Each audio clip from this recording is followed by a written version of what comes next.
Salve a tutti, oggi faccio un tutorial barra replica su un intervento che ho fatto poco tempo fa e che ha suscitato parecchio interesse. Riguarda la riparazione di questi mini pulsantini. Eccoli qua. Ho fatto vedere come rendere di nuovo efficienti quei tastini, questi pulsantini, lasciandoli però su una scheda. Ovviamente il lavoro era un po' grossolano, però per quelli molto precisi magari ha lasciato un po' l'amaro in bocca. Allora, visto che ovviamente si possono fare certi interventi in maniera migliore, ne approfitto per far vedere un 2.0 di quel tipo di intervento e con l'occasione faccio vedere anche come ripristinare questi potenziometri che si possono trovare all'interno di diversi apparecchi, soprattutto vintage. Adesso con il digitale sono un po' spariti. Anche questi danno problemi di contatto, di uniformità, magari in caso di potenziometri di volume dell'audio. A volte si sentono questi frusci, questi rumori molesti. Ebbene, sono incrostazioni che sono all'interno. Contestualmente quindi al nuovo intervento su questi pulsantini faccio vedere anche come intervenire su questi. Ovviamente ne prendo uno a caso, ne esistono veramente di svariati tipi, modelli, forme, ce n'è veramente di tutto un po'. Ci sono quelli addirittura collegati a un motorino che sono quelli motorizzati. Alla fine il problema sta nello smontare quel componente. Poi una volta che lo abbiamo in mano, con pazienza e con attrezzatura adeguata, si possono rendere nuovamente efficaci anche questi oggetti. Ma partiamo col 2.0 dei pulsantini, subito dopo la mia breve sigla.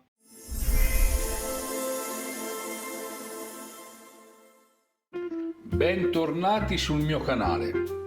Siete pronti? Ed allora seguitemi.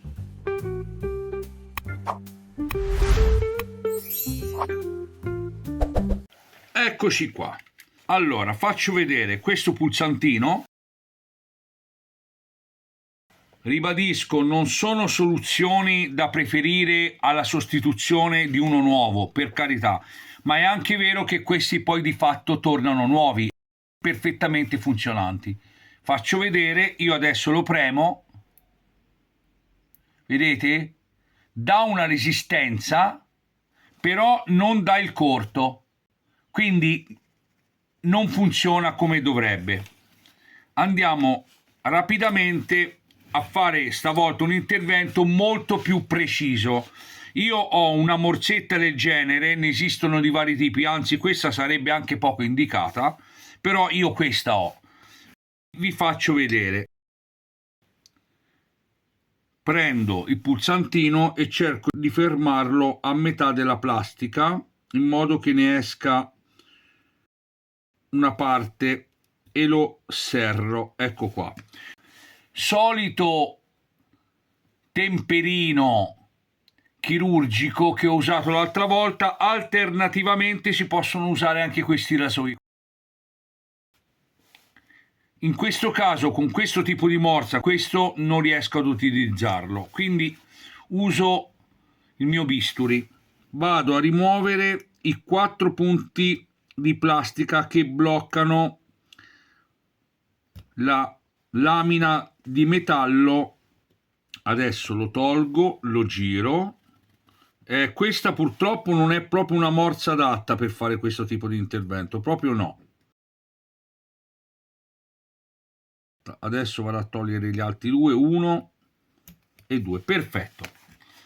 Vado a togliere il pulsantino delicatamente, molto delicatamente, senza forzare mai, non bisogna assolutamente forzare. Questo è un punto molto importante, non forzate mai, perché queste lamelle sono estremamente duttili, quindi se la piegate anche minimamente non la rimettete più, quindi bisogna veramente avere una mano da orologiaio. Ecco qua, Perfetto, la tolgo e lo appoggio così come l'ho tolta, vedete? L'appoggio. A questo punto mi inumidisco il mignolo, lo appoggio dentro se riesco. Ecco fatto, ho fatto cadere la lamella sottostante, eccola qua. Non so se si vede, è leggermente ossidata sui bordi.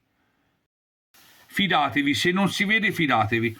Io cosa faccio adesso? Come feci l'altra volta, con la solita sferetta levigatrice, delicatamente lo si tiene fermo e si va a levigare la parte interna in maniera molto delicata, come dissi l'altra volta.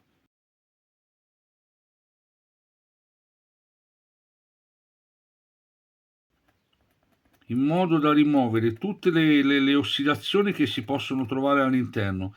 State molto attenti a non premere troppo, perché anche questa lamella è estremamente sottile, quindi se la deformate non è più utilizzabile.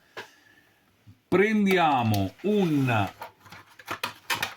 cotton fioc e gli diamo una pulita.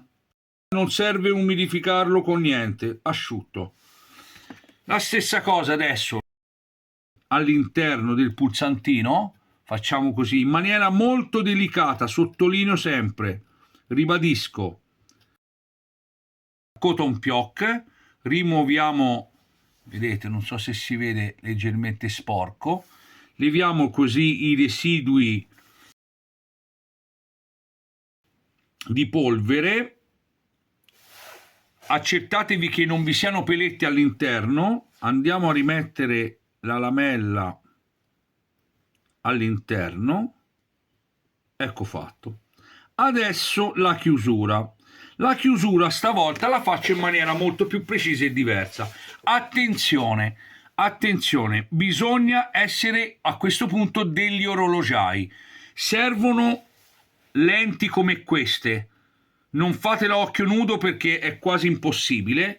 Servono lenti di ingrandimento visive, colla rapida gel, attenzione, non liquida, gel, perché rimane più lavorabile. La fate uscire appena una puntina, ma veramente meno di un nulla di goccia, fiorando.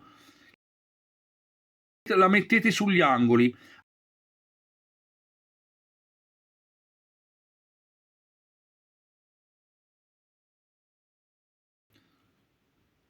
Non so se riuscirò a farlo vedere. Tolgo questa, la metto pari come era prima.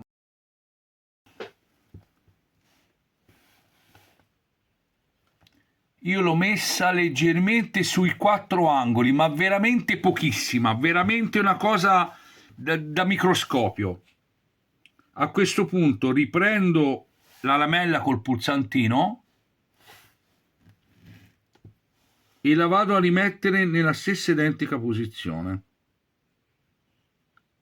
Onde evitare di deformarla, per chiuderla, ancor prima di incollarla, procuratevi un qualcosa di tondo che sia leggermente più grande del pulsantino grigio, ma che rimanga all'interno della lamella. Io ho trovato ad esempio questo connettore DC. Questo connettore DC è perfetto. Io adesso lo metto sopra, verifico un attimo se i 4 punti sono incastrati. Ecco, ora si è incastrato. A questo punto metto questo e lo tengo premuto per qualche secondo. Benissimo, sono passati alcuni secondi, diciamo un paio di minuti. Tolgo, mi sembra perfettamente incollato. Tocco il pulsantino è ancora mobile, quindi va benissimo. Apro la morsa, tolgo delicatamente il pulsantino ma non mi fermo qua. Adesso uso una colla tipo gel, le colle universali, più ha la punta sottile e più è, diciamo così, liquidina e meglio è. E io con questa vado a consolidare il bordino. Anche qui bisogna avere un'ottica e una manualità da orologiaio. Ne va messa veramente una lacrima, ma veramente un niente, proprio sul bordo ad angolo, che vada un po' sulla plastica e un po' sulla lamella.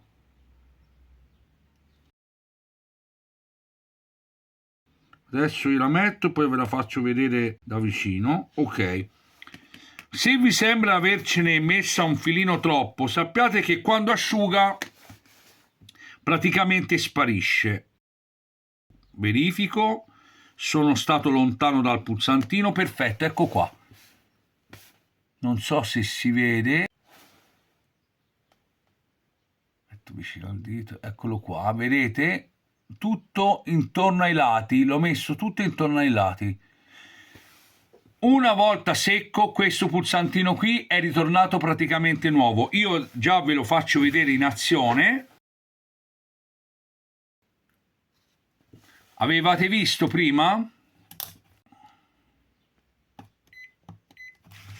Prima non mi dava il corto. Proviamo adesso. Vedete la lucina? Basta sfiorarlo. Fa il tic e suona. Tornato nuovo. Tornato praticamente nuovo. Lo rifaccio rivedere da vicino.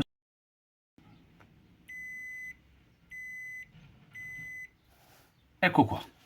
Tornato nuovo. Ovviamente devo aspettare che la seconda colla asciughi, quindi adesso lo prendo e lo appoggio da una parte in modo da poterlo far asciugare correttamente. Ci vuole circa un'oretta. Quindi il pulsantino avete visto, volendo possiamo fare un lavoro molto più preciso e farli tornare praticamente nuovi. Ci sono anche questi tipi, molto piatti, più grandi. Poi ne esiste un tipo anche molto più grande, tipo questo. Questo ovviamente è più facile perché è più grande. Mamma mia, questo è anche bloccato, questo andrà sistemato sicuramente. Poi esistono ancora molto più piccoli, microscopici, eccolo qua. Eccolo qua. Questo è veramente una cosa... Questo è la metà di quello di prima. Vi faccio vedere la differenza. Guardate le dimensioni, com'è piccolo. Ma si può fare anche su questo. Personalmente sono in grado di farlo su tutti. Ok. Passiamo al potenziometro. Il potenziometro in questo caso ha 4 linguette. Usando un attrezzino, magari non il bisturi che rischiamo di rovinare la lama, andiamo ad alzare i 4 fermi. Magari uso un cacciavitino molto sottile. Servono degli attrezzi adeguati, ovviamente non va bene un cacciavite, un paio di pinze. Servono attrezzi un po' da orologiaio, da minuteria. Occhio a non farvi male.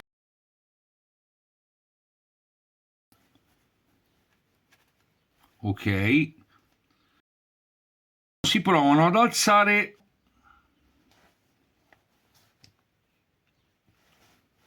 e poi con delle pinzette. Anche qui vedete servono un po' di attrezzi, non ci si può improvvisare, ma chi segue questi tutorial è sicuramente attrezzato, forse anche meglio di me. Togliamo il forse. Ok, adesso questo viene via. Mamma mia, c'è dentro il fango. C'è dentro il fango. Per forza non funzionava. Vabbè, Questo lo farò con calma dopo. Questo c'è il fango all'interno. Questo va pulito adeguatamente con delle spazzole. Questo ci vuole del tempo, va pulito adeguatamente. Ovviamente il potenziometro ha una linguetta di metallo su questa base di plastica che non può essere tolta, però c'è questa parte, non so se riesco a farlo vedere, qui c'è una parte che struscia sulla parte inferiore. Allora io cosa faccio adesso? Prendo dell'alcol isopoprilico, ma si può prendere anche qualsiasi prodotto contenente sbloccanti per contatti elettronici, e vado a pulire la parte inferiore del potenziometro. È in condizioni tremende. Io a questo punto farei una cosa: prenderei il cotone, spruzzo il prodotto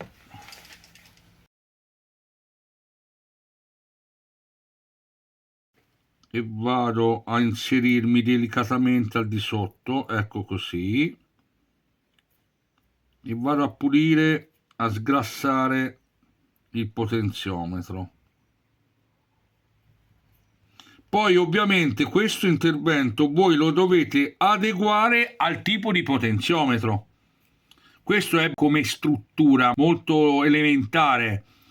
Ho fatto lavori del genere a potenziometri molto più complessi, però erano anche potenziometri indispensabili su oggetti anche di un certo valore. In quel caso lì si è un po' obbligati a intervenire nei modi in cui c'è permesso intervenire. Bisogna dare fondo alla nostra inventiva, alla nostra capacità manuale, le nostre minime conoscenze tecniche. Ecco, io qui sono andato a pulire.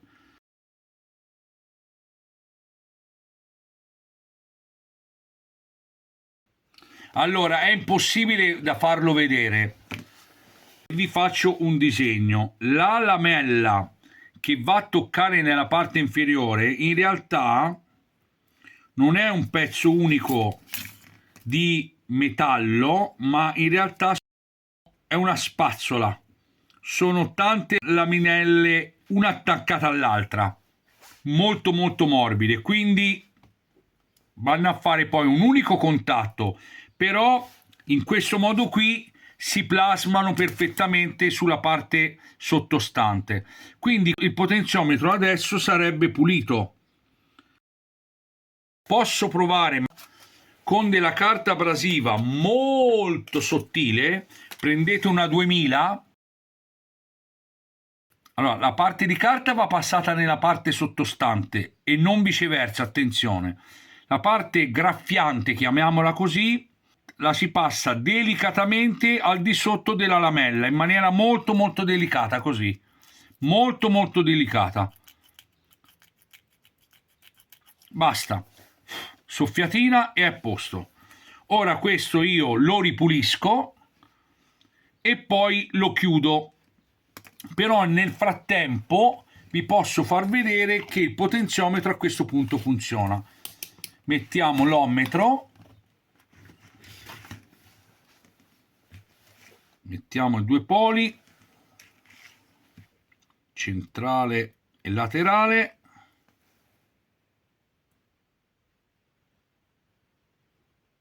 vedete? Mentre sto girando delicatamente cambiano i valori, vedete?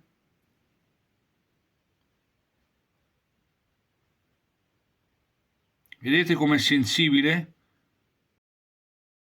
Riparato.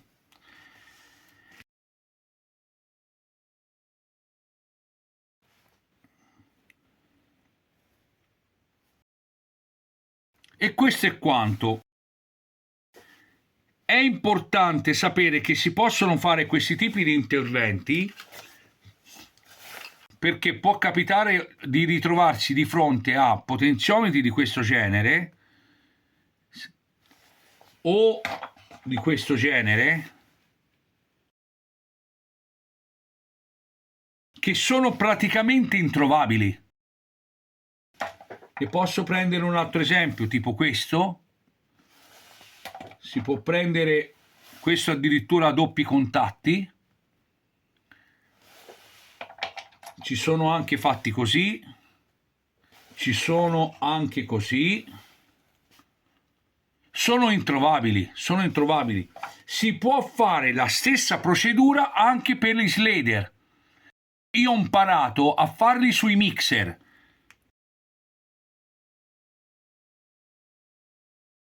Si aprono tutte le linguette, si tolgono, si pulisce sotto e sopra e si richiudono. Se non sono completamente consumati, si risolve, perché anche questi sono oggetti che ormai non si trovano. Con l'avvento del digitale, questi qua con resistenza fisica non si trovano più. Adesso hanno altre procedure ottiche, quindi non si trovano più. Saper ripristinare un slider di un mixer o di qualsiasi altro oggetto è utile, molto molto utile. E questo è quanto. Spero anche stavolta di aver fatto cosa gradita, ad aver pubblicato questo tutorial. Se pensate che sia stato utile, lasciatemi un like che mi fa sempre piacere. Se avete domande in merito a questo tipo di intervento, commentatemi il video e io, come al solito, cercherò di rispondere nel più breve tempo possibile. Con l'occasione voglio ringraziare tutti coloro che si sono iscritti al mio canale e vi rimando così al mio prossimo video. Bye bye, alla prossima!